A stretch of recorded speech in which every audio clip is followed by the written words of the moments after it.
Hello my dear friends. এটি নতুন ভিডিওলৈ আপোনালোকক পুনৰবাৰ আন্তৰিক স্বাগতম জনাইছো। আজিৰ বিষয়বস্তু কাৰেন্ট এফেয়াৰ্স 2026 2026 বৰ্ষৰ কেইটামান অতি গুৰুত্বপূৰ্ণ কাৰেন্ট এফেয়াৰ্সৰ প্ৰশ্ন ইয়াত সাঙুৰি লোৱা হৈছে। এই প্ৰশ্নসমূহ যিসকল বন্ধু-বান্ধৱী বৰ্তমান গুৱাহাটী ইউনিভাৰ্চিটি আৰু বড়োলেণ্ড ইউনিভাৰ্চিটিৰ দ্বাৰা আয়োজিত বিএড এন্ট্ৰেন্স এক্সামৰ প্ৰস্তুতি চলাই আছে, এডিআৰই পৰীক্ষাৰ বাবে প্ৰস্তুতি চলাই আছে বা অসম চৰকাৰৰ দ্বাৰা আয়োজিত যিকোনো কম্পিটিটিভ এক্সামৰ প্ৰস্তুতি চলাই আছে, আপোনালোকৰ বাবে আজিৰ ভিডিওটি খুবই গুৰুত্বপূৰ্ণ। মৰমৰ বন্ধু-বান্ধৱীসকল, আপোনালোকে চাই আছে আপোনালোকৰ মৰমৰ ইউটিউব চেনেল নুৰুল আলম নাজু। আপোনালোকৰ বিনম্ৰ অনুৰোধ, প্ৰতিটো ভিডিও প্ৰস্তুত কৰোঁতে আমাৰ টিম মেম্বাৰসকলে অশেষ কষ্ট কৰিব লগা হয়। আমি বিচাৰো আপোনালোকে যদি আমাক অকণমানি সঁহাৰি দিয়ে, আপোনালোকে এটি লাইক এটি কমেন্ট কৰে, আমি পৰৱৰ্তী ভিডিওসমূহ যুগুত কৰাত আমি উৎসাহিত হওঁ, অনুপ্ৰাণিত হওঁ। আপোনালোকে নিশ্চয়কৈ এই কামখিনি কৰিব আৰু আপোনালোকৰ ফালৰ পৰা আমি সদায় গঠনমূলক দিহা পৰামৰ্শ কামনা কৰোঁ, যাতে পৰৱৰ্তী ভিডিওসমূহ আৰু আকৰ্ষণীয় আৰু আপোনালোকৰ উপকাৰত অহা ভিডিও আপলোড কৰিব পাৰোঁ। আহকচোন বাৰু আজিৰ বিষয়বস্তুখিনি বিতংভাৱে জানি লওঁ। What was the theme of Republic Day 2026? 2026 চনত ভাৰতবৰ্ষৰ গণৰাজ্য দিৱসৰ মূল বাণী কি আছিল? আমি নিশ্চয় জানো যে ভাৰতত প্ৰতি বছৰে 26 জানুৱাৰী দিনটো ৰিপাব্লিক ডে বা গণৰাজ্য দিৱস হিচাপে পালন কৰা হয়, কিয়নো 1950 চনৰ 26 জানুৱাৰী তাৰিখে ভাৰতৰ সংবিধানখন কাৰ্যকৰী কৰা হৈছিল বা বলবৎ কৰা হৈছিল। ইয়াৰ চাওক যে আমাক প্ৰশ্ন সুধিছে থিম অফ ৰিপাব্লিক ডে 2026। বিকল্প দি আছে আমাক আনষ্টপেবল ভাৰত, বিশ্বগুৰু Bharat, smart Bharat by 2050, 150 years of Vande Mataram. ইয়াৰ শুদ্ধ উত্তৰটি হৈছে 150 ইয়াৰ্ছ অফ বন্দে মাতৰম। আমি নিশ্চয় জানো যে ভাৰতৰ যিটো ৰাষ্ট্ৰীয় গীত বন্দে মাতৰম, এই গীতটি ৰচনা কৰিছিল বংকিমচন্দ্ৰ চেটাৰ্জী বা বংকিমচন্দ্ৰ চট্টোপাধ্যায়, আৰু এই গীতটি তেখেতৰ এখন জনপ্ৰিয় উপন্যাস আনন্দমঠ উপন্যাসত লিপিবদ্ধ আছে। গতিকে আমি গম পালোঁ যে ৰিপাব্লিক ডেৰ থিম কি আছিল। ৰিপাব্লিক ডে সম্পৰ্কে আমাক আৰু দুটামান প্ৰশ্ন দিয়াৰ বহুত সম্ভাৱনা আছে। সেয়া হৈছে 2026 চনত ভাৰতবৰ্ষই কিমান সংখ্যক ৰিপাব্লিক ডে পালন কৰিছে? উত্তৰ হ'ব 77। আৰু এটা প্ৰশ্ন দিব পাৰে যে প্ৰতি বছৰে ভাৰতে গণৰাজ্য দিৱস অনুষ্ঠানত বিশিষ্ট অতিথিসকলক আমন্ত্ৰণ কৰি বেলেগ দেশৰ ৰাষ্ট্ৰপ্ৰধানসকলক বা বিশিষ্ট ব্যক্তিসকলক, এই বছৰ সেই গেষ্ট কোন আছিল, মুখ্য অতিথি কোন আছিল? এই বছৰ দুগৰাকী ব্যক্তি আছিল চিফ গেষ্ট। তাৰে এগৰাকী আছিল উৰ্চুলা ভন ডাৰ লিয়েন। এইগৰাকী হৈছে উৰ্চুলা ভন ডাৰ লিয়েন। তেখেত হৈছে ইউৰোপিয়ান কমিশ্যনৰ প্ৰেচিডেণ্ট হয়। আৰু এগৰাকী আছিল এণ্টনিঅ কষ্টা। এইগৰাকী হৈছে এণ্টনিঅ কষ্টা। তেখেত হৈছে ইউৰোপিয়ান কাউন্সিলৰ প্ৰেচিডেণ্ট। গতিকে আমাক প্ৰশ্ন দিব পাৰে যে কোনগৰাকী ব্যক্তি আছিল 2026 বৰ্ষৰ ভাৰতৰ গণৰাজ্য দিৱসৰ মুখ্য অতিথি কোন আছিল? এতিয়া চাওক যে আমি এই যিখিনি তথ্য এই দুটা পৃষ্ঠাত আমি পঢ়িলোঁ, ইয়াৰ পৰা আমাক অন্য কি ধৰণৰ প্ৰশ্ন আমাক দিব পাৰে? পৰৱৰ্তী প্ৰশ্ন চাওক। Which of the following statement is wrong about the Republic Day 2026? 2026 চনৰ গণৰাজ্য দিৱস সম্পৰ্কে নিম্নলিখিত কোনটো তথ্য অশুদ্ধ? ইয়াতে ৰংটো কোনটো সেইটো ওলাব লাগে। চাওক 1, 2, 3 তিনিটা ইনফৰ্মেশ্যন দিয়া আছে। It is celebrated on 26th of January every year. প্ৰত্যেক বছৰ 26 জানুৱাৰী দিনটো গণৰাজ্য দিৱস পালন কৰা হয়। India celebrates 75th Republic Day in 2026. 2026 বৰ্ষত ভাৰতে 75তম গণৰাজ্য দিৱস পালন কৰিছে। Ursula von der Leyen and Antonio Costa were chief guests on the Republic Day. এই দুগৰাকী চিফ গেষ্ট আছিল। ইয়াত চাওক যে কোনটো তথ্য, এই তিনিটাৰ কোনটো তথ্য অশুদ্ধ সেইটোৱে আমাক ওলাব লাগে। ইয়াত দিছে অনলি ওৱান। এইটো বাৰু অশুদ্ধ নহয় বাৰু, কাৰণ আমি প্ৰত্যেক বছৰে 26 জানুৱাৰী দিনটো ৰিপাব্লিক ডে চেলিব্ৰেট কৰোঁ। অনলি 2। ইয়াত আছে বোথ 2 and 3। 3টো শুদ্ধ হয়, ইনফৰ্মেশ্যন আমি জানো, ইতিমধ্যে আমি পঢ়ি আহিছোঁ। 1টো শুদ্ধ হয়। তাৰমানে ইয়াত কেৱল 2 নম্বৰ যিটো তথ্য দিয়া আছে সেয়াহে অশুদ্ধ হয়। তাৰমানে এই মানে অপশ্যন 2, তাৰমানে এই যিটো বি, এই বি আমাৰ কি আছে, ভুলকৈ দি আছে। কাৰণ ভাৰতবৰ্ষই 2026 চনত 77তম 77th ৰিপাব্লিক ডে চেলিব্ৰেট কৰিছে। গতিকে আমি আগৰ পঢ়াখিনি কথাটো ঘূৰাই পকাম এনেকৈ ধৰণৰ প্ৰশ্ন দিব পাৰে। গতিকে আপুনি প্ৰশ্ন পঢ়োঁতে বা যেতিয়া আমি ইনফৰ্মেশ্যন আপুনি কালেক্ট কৰিছে, আপুনি যেতিয়া নোট ডাউন কৰি লৈছে, তেতিয়া এই ধৰণে আপুনি তথ্যখিনি সংগ্ৰহ কৰি ল'ব। তেতিয়া চাব যে যিকোনো প্ৰশ্নৰ উত্তৰ আপুনি অনায়াসে শুদ্ধকৈ কৰিব পাৰিব। পৰৱৰ্তী প্ৰশ্ন, Which of the following state presented India's first AI based budget in 2025? নিম্নলিখিত কোনখন ৰাজ্যই 2025 বৰ্ষত ভাৰতৰ প্ৰথম AI দ্বাৰা বাজেট উত্থাপন কৰিছিল? মহাৰাষ্ট্ৰ, উত্তৰাখণ্ড, কৰ্ণাটক, অন্ধ্ৰপ্ৰদেশ। ইয়াৰ শুদ্ধ উত্তৰ হৈছে অন্ধ্ৰপ্ৰদেশে পোনপ্ৰথমবাৰৰ বাবে 2025ত ভাৰতৰ প্ৰথম ৰাজ্য হয় য'ত AI বেসড বাজেট উত্থাপন হৈছিল। আৰু এই যিটো AI এংকৰ আছিল তাৰ নাম আছিল অংকিতা। আৰু বাজেট উত্থাপন হৈছিল 2025 চনৰ ফেব্ৰুৱাৰী মাহত। আমি নিশ্চয় গম পাওঁ যে এই যিজন অন্ধ্ৰপ্ৰদেশ, এই অন্ধ্ৰপ্ৰদেশৰ ৰাজধানী হৈছে অমৰাৱতী। পৰৱৰ্তী প্ৰশ্ন, name the host country of winter Olympics 2026। শীতকালীন অলিম্পিক 2026ৰ আয়োজক দেশৰ নাম কি? ইটালী, জাপান, অষ্ট্ৰেলিয়া, উত্তৰ কোৰিয়া। ইয়াৰ শুদ্ধ উত্তৰ হৈছে Italy. The Olympic Winter Games Milano Cortina 2026 took place in Italy from 6 to 22 February 2026. 2026 চনৰ 6 পৰা 22 ফেব্ৰুৱাৰীলৈকে 2026 বৰ্ষৰ শীতকালীন অলিম্পিক অনুষ্ঠিত হৈছিল আৰু ইয়াত সৰ্বোচ্চ পদক লাভ কৰিছিল নৰৱে। সৰ্বমুঠ 41টা বঁটা লাভ কৰিছিল, 18টা সোণৰ, 12টা ৰূপৰ আৰু 11টা ব্ৰঞ্জৰ পদক লাভ কৰিছিল। আৰু 2030 চনৰ যিটো উইণ্টাৰ অলিম্পিক হ'ব সেয়া হ'ব ফ্ৰান্সত। 2024 বৰ্ষত সামাৰ অলিম্পিক্স হৈছিল ফ্ৰান্সৰ ৰাজধানী পেৰিছত আৰু 2028 চনৰ যিটো সামাৰ অলিম্পিক্স হ'ব সেয়া হ'ব লছ এঞ্জেলেছ, আমেৰিকা যুক্তৰাষ্ট্ৰ। পৰৱৰ্তী প্ৰশ্ন, Which Indian city was officially declared as a World Craft City by the World Crafts Council in 2025? ভাৰতৰ কোনখন চহৰক World Crafts Council-এ 2025 চনত World Craft City হিচাপে ঘোষণা কৰিছিল? মধুবনী, শ্ৰীনগৰ, শুৱালকুছি, বাৰাণসী। ইয়াৰ শুদ্ধ উত্তৰ হৈছে Srinagar. শ্ৰীনগৰক World Craft Council-এ World Craft City হিচাপে ঘোষণা কৰিছিল 2025 চনত। The Pankhuri portal was launched on January 8, 2026 by the 2026 চনৰ 8 জানুৱাৰী তাৰিখে কোনটো মন্ত্ৰণালয়ে Pankhuri portal মুকলি কৰিছে? ইয়াত বিকল্প দিছে ministry of women and child development, ministry of home affairs, external affairs and ministry of finance. ইয়াৰ শুদ্ধ উত্তৰ হ'ব ministry of women and child development. যেহেতু চৰকাৰী যিখিনি আঁচনি আছে সেই আঁচনি সম্পৰ্কে প্ৰায় আমাক প্ৰশ্ন দিয়া থাকে বা সেই আঁচনিসমূহ কোনটো মন্ত্ৰণালয়ৰ অধীনস্থ সেই বিষয়ে আমাক প্ৰশ্ন দিয়া থাকে, গতিকে আপোনালোকে এই ধৰণৰ প্ৰশ্ন কাইণ্ডলি নোট ডাউন কৰি ল'ব। Name the first Indian state to formally introduce AI teachers in government schools in 2025. ভাৰতৰ কোনখন ৰাজ্যই 2025 চনত আনুষ্ঠানিকভাৱে চৰকাৰী বিদ্যালয়সমূহত AI মানে আৰ্টিফিচিয়েল ইণ্টেলিজেন্স শিক্ষকক নিযুক্তি প্ৰদান কৰিছে? কেৰালা, তামিলনাডু, মহাৰাষ্ট্ৰ, কৰ্ণাটক। ইয়াৰ শুদ্ধ উত্তৰ হৈছে তামিলনাডু।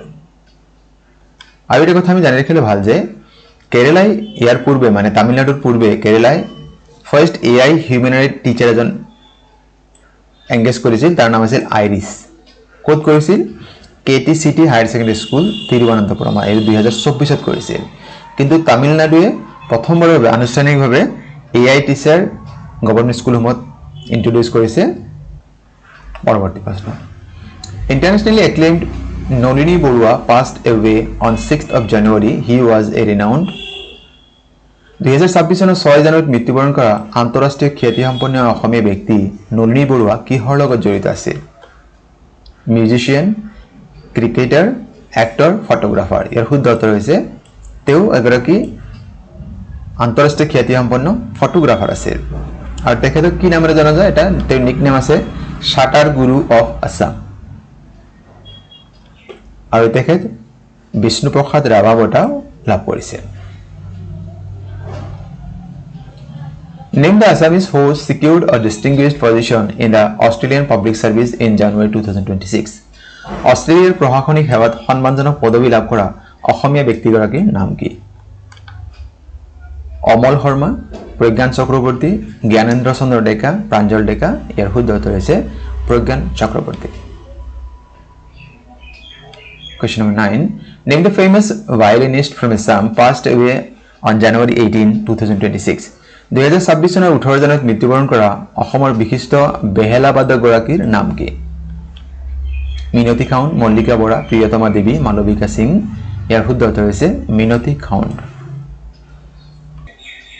2022 চনত তেখেতক সংগীত নাটক একাডেমি অমৃত বঁটা প্ৰদান কৰা হৈছিল Who has been appointed as the director of census operations in Assam কোনজন ব্যক্তিক অসম লোকপিয়লৰ সঞ্চালক হিচাপে নিযুক্তি দিছে director of census operations in Assam হ'ব লাগিছিল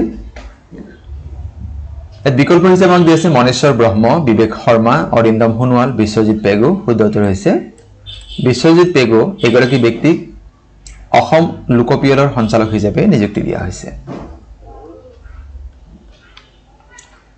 Who laid the foundation stone of Kaziranga Elevated Corridor on 18th of January 2026 2026 চনৰ 18 জানুৱাৰীত কোনে কাজিৰঙা এলিভেটেড কৰিডৰৰ আধাৰশিলা স্থাপন কৰে বিকল্প যে নৰেন্দ্ৰ মোদী ডক্টৰ হিমন্ত বিশ্ব শৰ্মা অমিত শাহ নীতিন গাডকাৰী ইয়াৰ শুদ্ধ উত্তৰ হৈছে নৰেন্দ্ৰ মোদী ভাৰতৰ প্ৰধানমন্ত্ৰী নৰেন্দ্ৰ মোদী ডাঙৰীয়াই 2026 চনৰ 18 জানুৱাৰীত কাজিৰঙা এলিভেটেড কৰিডৰৰ আধাৰশিলা স্থাপন কৰে এই বিষয়ে আৰু কিছু কথা জানিলাও Narendra Modi laid the foundation stone of Kaziranga elevated corridor in Assam's Nagaon district অসমৰ নগাঁও জিলাত আৰম্ভ কৰিছিল ইয়াৰ আনুমানিক খৰচ হ'ব 6957 crore ইয়াৰ দৈৰ্ঘ্য হ'ব 35 kilometre long initiative spans roughly 86 kilometer across Nagaon Karbi Anglong and Golaghat district and features a 35 elevated corridor to ensure কিহৰ কাৰণে কৰা হৈছে to ensure safe uninterrupted movement for wildlife of Kaziranga National Park কাজিৰঙাৰ যি ৰাষ্ট্ৰীয় উদ্যানৰ যিবিলাক জীৱ-জন্তু আছে এইবিলাক যাতে নিৰাপদে বা কোনো ধৰণৰ বাধা নোহোৱাকৈ তেওঁলোকে পাৰ হ'ব পাৰে কৰিডৰ পাৰ হ'ব পাৰে তাৰ বাবে এই এলিভেটেড কৰিডৰটো নিৰ্মাণ কৰা হৈছে ইয়াৰ দৈৰ্ঘ্য হ'ব 35 কিলোমিটাৰ আমি নিশ্চয় সকলো জানো যে অসমৰ যিটো প্ৰথম ৰাষ্ট্ৰীয় উদ্যান হৈছে কাজিৰঙা ৰাষ্ট্ৰীয় উদ্যান আৰু এই কাজিৰঙা উদ্যান 1974 1974 চনত ৰাষ্ট্ৰীয় উদ্যানৰ মৰ্যাদা লাভ কৰিছিল আৰু 1985 চনত কাজিৰঙা ওয়াৰ্ল্ড হেৰিটেজ সাইট হিসেবে ইউনেস্কো ঘোষণা কৰেছে বিশ্ব ঐতিহ্য ক্ষেত্ৰ হিসেবে 1985 চনত কাজিৰঙাক এই সন্মান প্ৰদান কৰা হৈছে তাৰোপৰি 1985 চনত মানস ন্যাশনাল পাৰ্ক বা মানস ৰাষ্ট্ৰীয় উদ্যানকো ওয়ার্ল্ড হেরিটেজ সাইট হিসেবে ইউনেস্কো ঘোষণা করেছে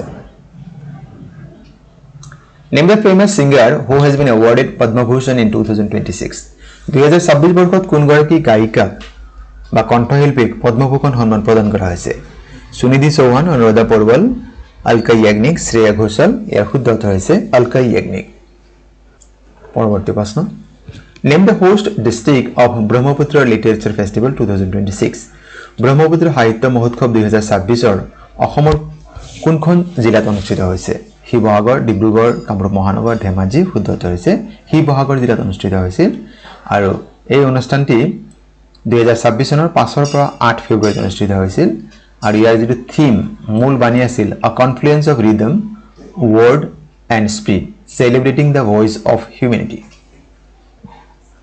India and Italy declared the year 2027 as Bharatvarsha আৰু ইটালীয়ে 2027 বৰ্ষটো কি বৰ্ষ বুলি ঘোষণা কৰিছে এৰ শুদ্ধ উত্তৰটি হ'ব year of culture and tourism 2026 বৰ্ষটো ভাৰত আৰু ইটালীয়ে সংস্কৃতি আৰু পৰ্যটনৰ বৰ্ষ হিচাপে ঘোষণা কৰিছে Gilbertson Sangma, a famous sportsperson from Assam, passed away on 3rd of April 2026, was associated with 2026 চনৰ 3 এপ্ৰিলত ইহলীলা সম্বৰণ কৰা গিলবাৰ্টছন সাংমা অসমৰ এগৰাকী জনপ্ৰিয় ক্ৰীড়াবিদ তেখেত কি খেলৰ লগত জড়িত আছিল এই প্ৰশ্ন বহুত দৰকাৰী কাইন্ডলি নোট ডাউন কৰি ল'ব বিকল্প যে ফুটবল আৰ্চাৰী ভলিবল হকি ইয়াৰ শুদ্ধ উত্তৰ হৈছে তেখেত ফুটবল খেলৰ সৈতে জড়িত আছিল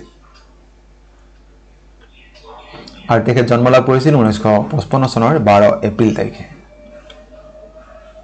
Which film won the Oscar award in the category of best film in 2026 কোনখন চলচ্চিত্ৰ 2026 বৰ্ষৰ শ্ৰেষ্ঠ চলচ্চিত্ৰৰ অস্কাৰ বঁটা লাভ কৰিছে ইয়াৰ শুদ্ধ উত্তৰটি হৈছে One Battle After Another অপচন বি আমাৰ কাৰণে শুদ্ধ উত্তৰ হয়